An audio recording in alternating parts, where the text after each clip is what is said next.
Hey, what's going on? You know who it is. You know what it is. All right, you guys, peep game. All right, man. So, I'm finna just give my final take on this thing with Hassan Campbell and Whack 100.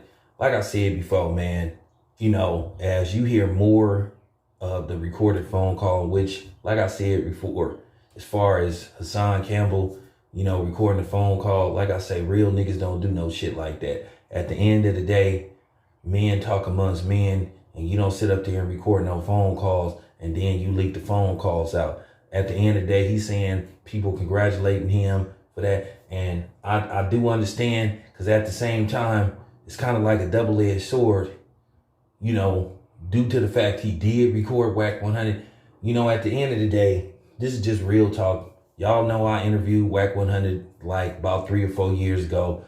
You know what I'm saying? I got the vibe that Whack 100 come across as a blowhard and a dude that like to exaggerate. He a dude that talk big. He got little man complex. And at the end of the day, I know he trying to backpedal a little bit. You know what I'm saying? Based off the Nipsey Hussle thing. And first of all, let me break down the Nipsey Hussle thing. For those who don't know, this is just real talk about Whack 100.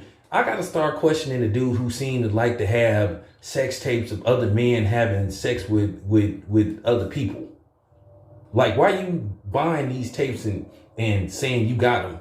Now they saying that he posted extorted money from Oscar De La Hoya. I don't know about all that. And then when it was explained what was on the so-called Nipsey Hussle tape, well, that wouldn't exactly qualify as gay. It's called running a train.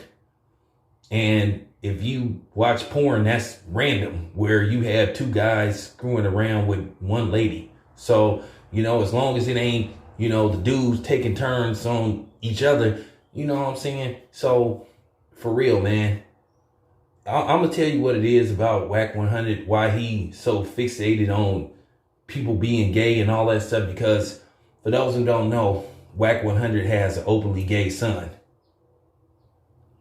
So I guess he got some kind of complex about it. And I guess it fucked him up in some kind of way to where he feel like he got to lash out and he feel like he got to put a jacket on everybody else. At the end of the day, I heard more of that phone call. Man, that dude is like he the worst of the worst. Now, I ain't gonna speak on the situation with him and Big U and all this stuff talking about, but he would go on to say something that really made me not respect him. This dude is for chaos among his own community, his own race. That's why he get married. Oh, I want to hear that black shit. Well, you gonna hear this black shit. You all about going after and destroying black people, other black people. Like I said, how can you call yourself a respectable street dude and you walking around with this non-black piece of shit, snitching ass Mexican? But you want respect, man. Real dudes from the streets ain't respecting you, dude. It ain't no way you could justify being with this non-black snitch. And I don't want to hear none of this stuff about he a civilian and all this type of stuff. This ain't no military stuff. So just cut the cap, man. You capping. And dude just got a complex about certain stuff. Like I said, this dude got Ray J tapes and all this stuff. Why? What is your fixation with, getting celebrities on tape allegedly having sex? Like, for real. That's my thing. But when he said that thing about, oh, well, I allegedly supply the, what I'm saying, the Crips with gats and tools and stuff, so they can basically, execute each other. So you for black men executing other black men. Okay. Like I said before, man, this is a dude, I guess, what I'm saying? He's some dude that's having a midlife crisis. He a late bloomer. This dude want to try to call himself or try to perpetrate himself as some kind of industry Suge Knight. And that's what he want to be really bad. But see, I'm going to tell you something. He probably never in his life thought that those tapes was going to get released. Now, I know he talking big, on Clubhouse and all this stuff, doing random interviews and talking all this high power stuff. But I promise you, behind the scenes, like a lot of other people from his own so-called hood saying he ain't welcome there, I promise you he gonna be making a lot of phone calls behind the scenes, saying, well, it's just talk. I'm just trying to build up my platform. And I promise you another thing, y'all already know that you have a certain group of people, you know what I'm saying, that watch these videos. Now, I promise you, if, the FEDS start pressing him, he gonna start saying, oh, no, man. I promise you. But like I said before, this dude only talk bad on black people. So that make him a coon. Like I said before, man, I don't know what was going on with Nipsey and Big U. That's Crip politics, man. That's Crip stuff.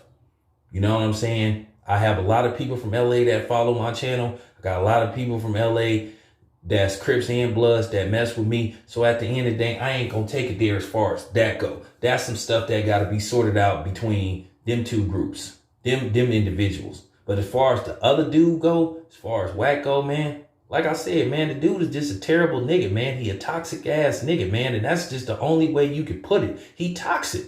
He not good for the community. He not good for black people. And to me, if you want to be honest, I'll say what a lot of people are afraid to say. I think dude is some kind of agent. To be honest with you, the way he causing all this chaos, man, among the community, man, you got to start really peeping that kind of stuff, man. He probably some kind of agent, and you didn't heard that too. This dude is a fucking truck driver. So, I mean, come on, man.